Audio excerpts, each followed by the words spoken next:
L'abbaye de Noirlac est une abbaye cistercienne située à Bruère-Alichamps, près de Saint-Amand-Montrond, dans le département du Cher. C'est une des abbayes cisterciennes les mieux préservées. Acquise par le département en 1909, restaurée entre 1950 et 1980, elle est actuellement un centre culturel de rencontres, membre du réseau européen des centres de rencontres.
Le cloître actuel date des XIIIe et XIVe siècles.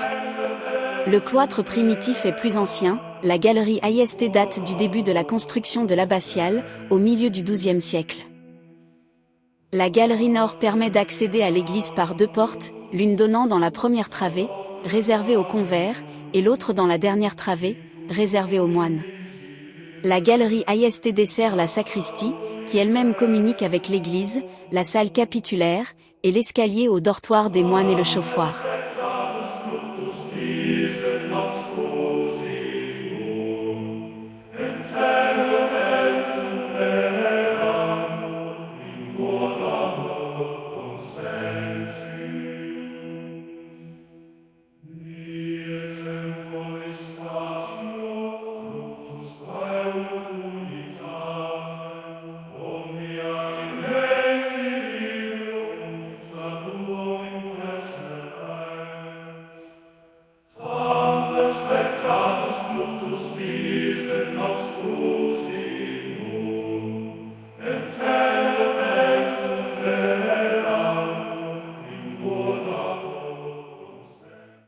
L'abbaye est édifiée pour l'essentiel au XIIe siècle. L'abbatiale est construite suivant le plan bernardin déjà utilisé pour celle de Fontenay. La construction du chœur, du transept et des deux dernières travées de l'église est achevée entre 1150 et 1160. Entre 1170 et 1190, construction du mur de l'église longeant le cloître, de la salle capitulaire, de la salle des moines et du dortoir des moines au premier étage à l'est du cloître. Enfin est construit le bâtiment des convers à l'ouest. Les règles cisterciennes imposent en effet une stricte séparation entre la double communauté constituée des moines et des convers.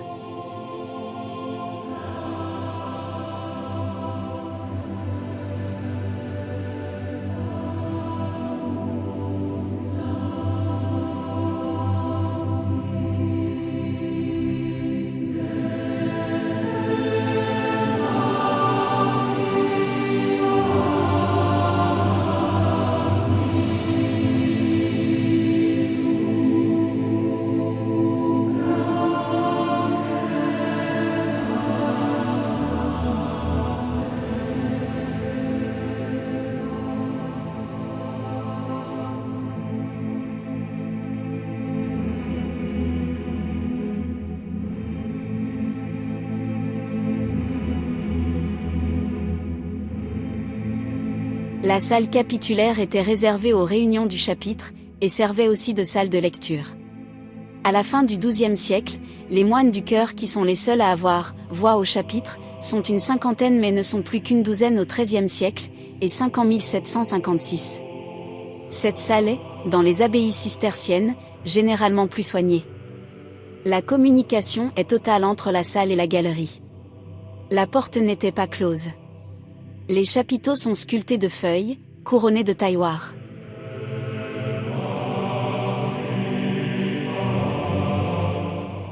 L'organisation des bâtiments, dans l'architecture cistercienne, assure le respect de cette séparation.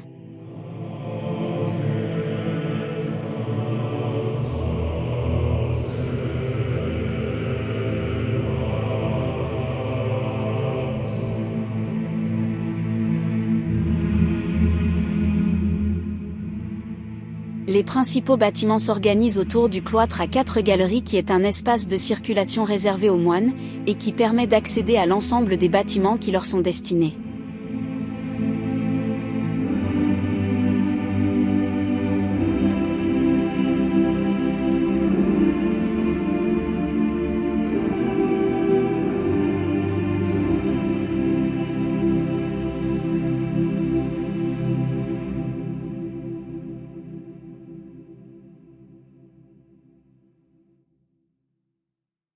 Padre nuestro que estás en el cielo, santificado sea. L'abbatiale est construite suivant les besoins de la liturgie cistercienne.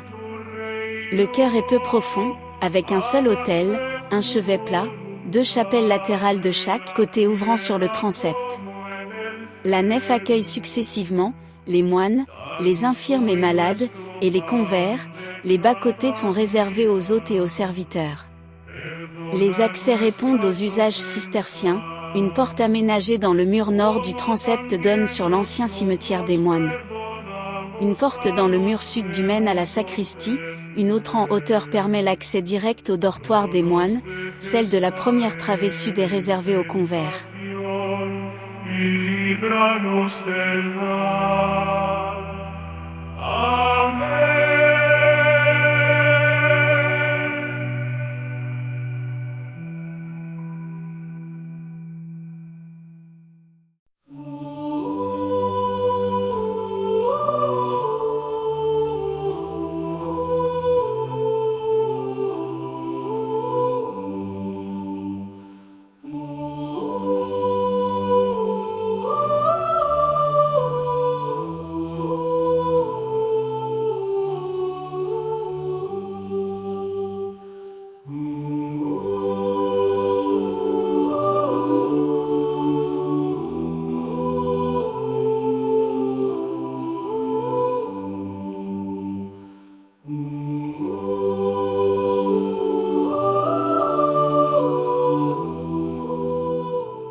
L'aile en retour est une excroissance du bâtiment des moines, dans sa partie sud.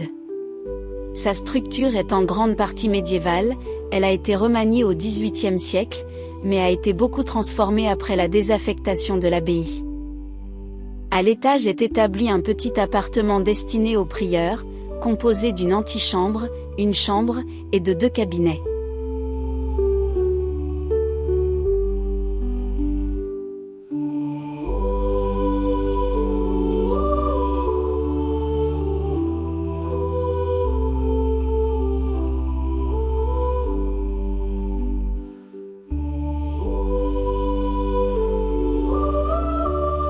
Au rez-de-chaussée, une pièce longue de 2 travées et dotée d'une cheminée, est identifiée comme l'infirmerie.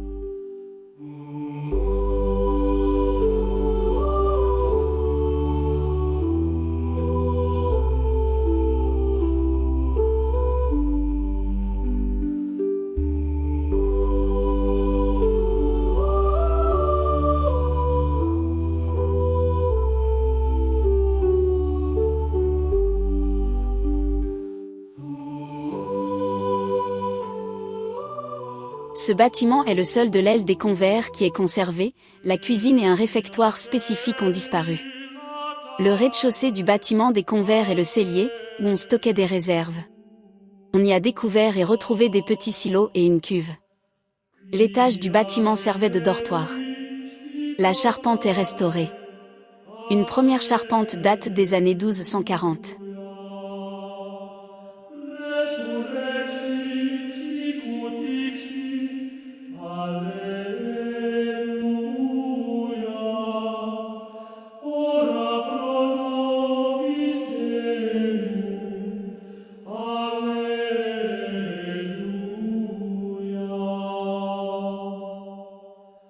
Gaudet letare Virgo Maria, Alleluia.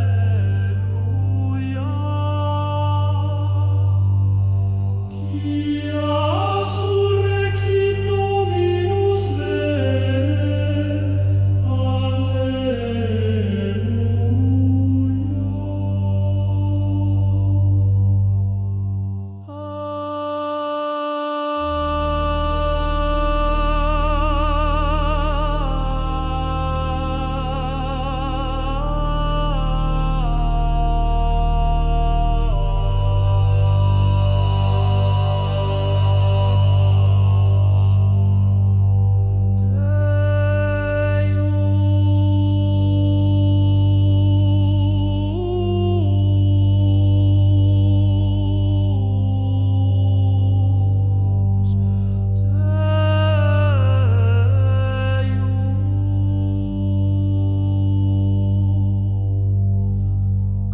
per resurrectionem Filii Tui,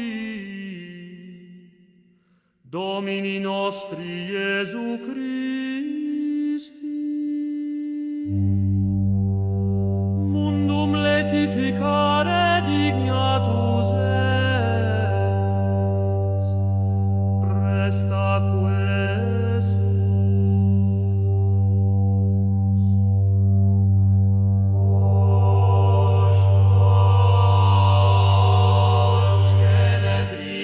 Virginem Mariam, perpetue